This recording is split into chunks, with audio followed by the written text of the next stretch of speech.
Let's get through this practice quiz. Nothing here should be earth-shattering. We've done all this already a couple times.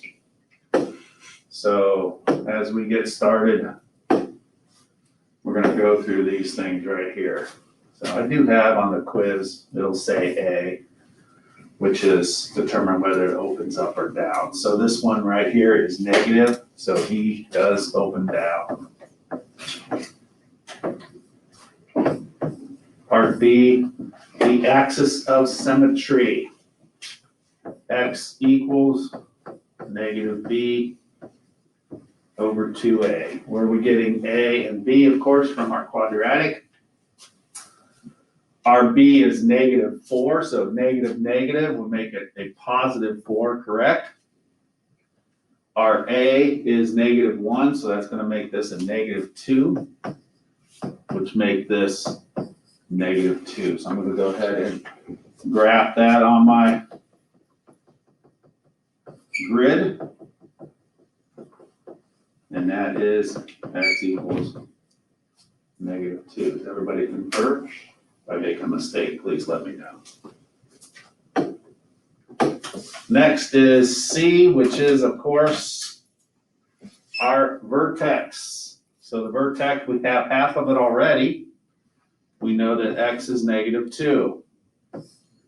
How do we find the Y value there? We got to plug it into our equation or our function right here. So let's do that. We're going to have negative.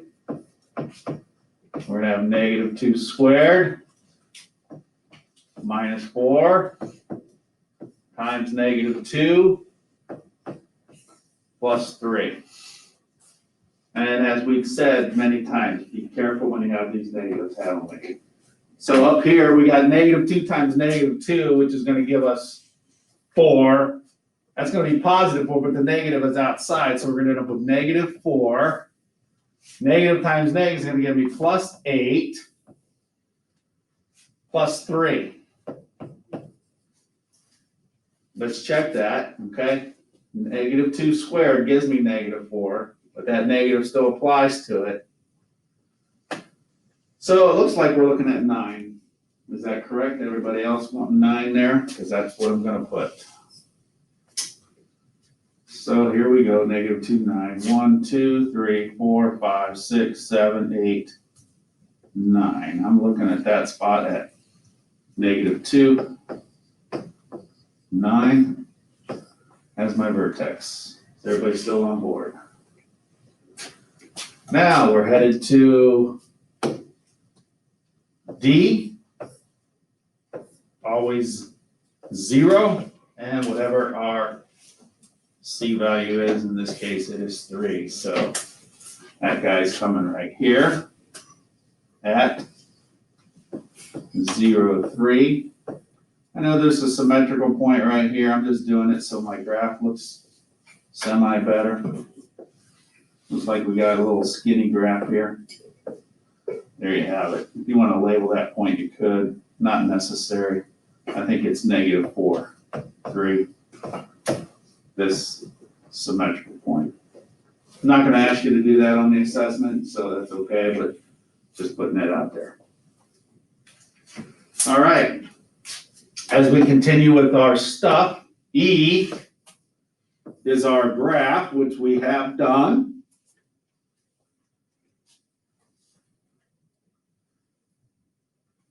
F is going to be max or min.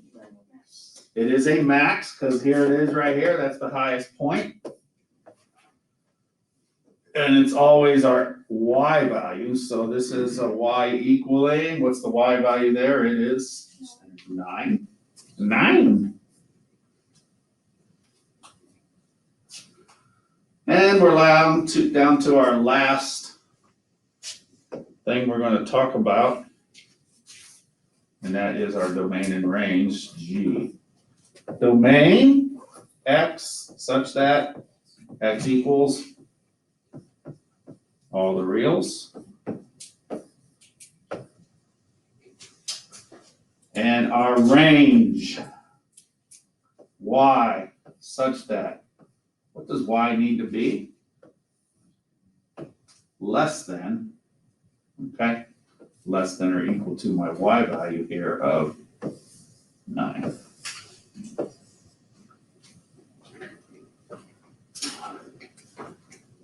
Woohoo! My gosh, you should be getting pretty good at that. You've done enough of them. If you've been practicing along, you should feel pretty good about that one. Questions on that guy right there? Anyone? Spectacular. Of course, I have another one of those. Since we've done a lot with them, you should feel pretty comfortable about doing this second one. Hopefully you do. Let's go through it together again. And of course, we're starting with this right here. And that one opens up. Part B, axis of symmetry, x equals negative b over 2a.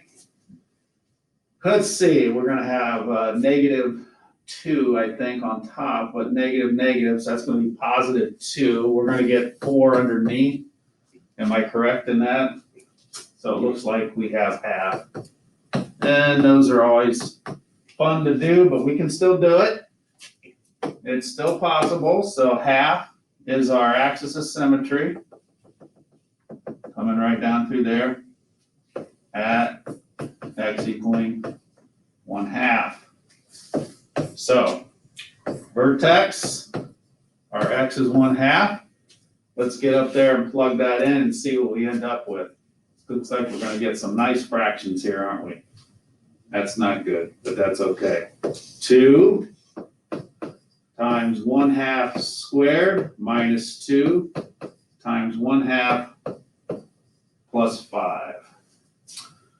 All right, 1/2 times 1/2 here would be 1/4 times 2, which would be 1/2. This is going to be minus 1 plus 5. So it is a little bit, we are going to have a fraction here. So, and it is going to be 4, it's going to be 4.5. Or if you want to write it as a fraction, we could do that too, as 9/2. So I will accept either. So 4.5 or 9/2. I'm just going to write it as 9/2 since I have this as a fraction already. But 4.5, and if you put 0.5 here also, that would be okay. Does everybody get that? Not a problem. All right, so let's graph that point. For our vertex, we'll put him in purple. 1/2 and then 4.5, 1, 2, 3, 4, and somewhere right about there. We can still label that. Whoops, I'm going to change that because it does go up.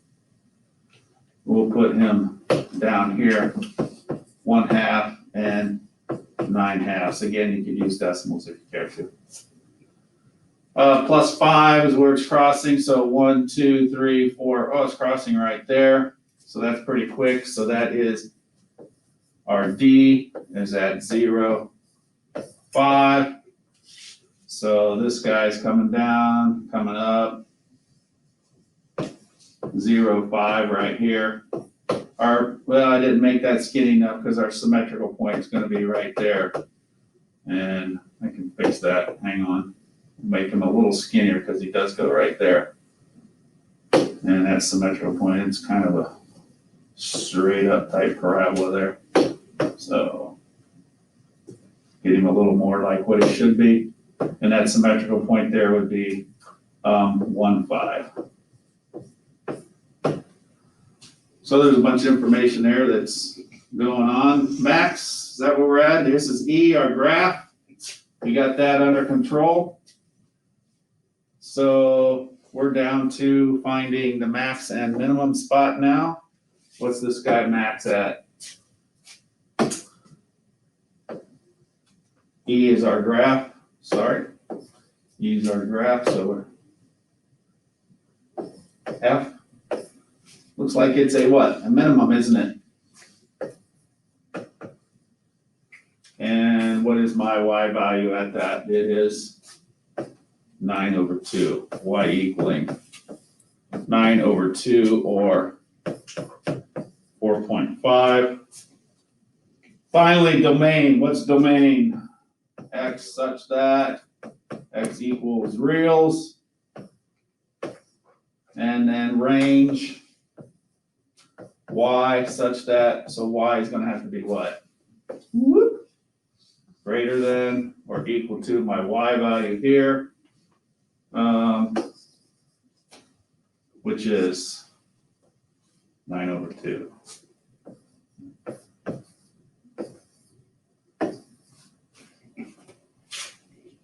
That's some good stuff right there. If you've been studying and you accomplish that and you get that, you should have a good feeling about something. All right, I know feels like it's just kind of math, but yeah, I'm excited that if you can get that, you should be too. You've worked hard to get there. That's fantastic. Finish up with just a couple last problems, and that is some quick factoring. Find the zeros and find the roots are the same thing, okay? We're gonna solve. Solve for X. If you get down there and get the factoring and don't solve, that'll be a shame. You won't get all the credit. You do all the work, but not all the credit. Everybody understand what I'm saying there? Make sure you solve. All right, let's go for this first guy right here. Find the zeros. Plus sign here tells me both signs are going to be what's in front, so we're going to have X minus and X minus. Factors of 20 that add up to be 9 would be 4 and 5. So there's our factoring. But we do want to find the zeros here, so we need to solve. So X minus 4 equals 0, and X minus 5 equals 0. Solving for that, X is 4, and X is positive 5. And there you have number 3.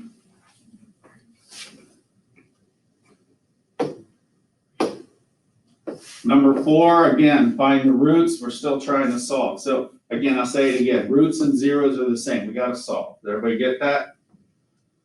All right. This one's a little easier because it's plus plus. When you see plus plus, they have to be plus. Notice I did not put any numbers in front of the X squared. Is everybody happy about that? You should be.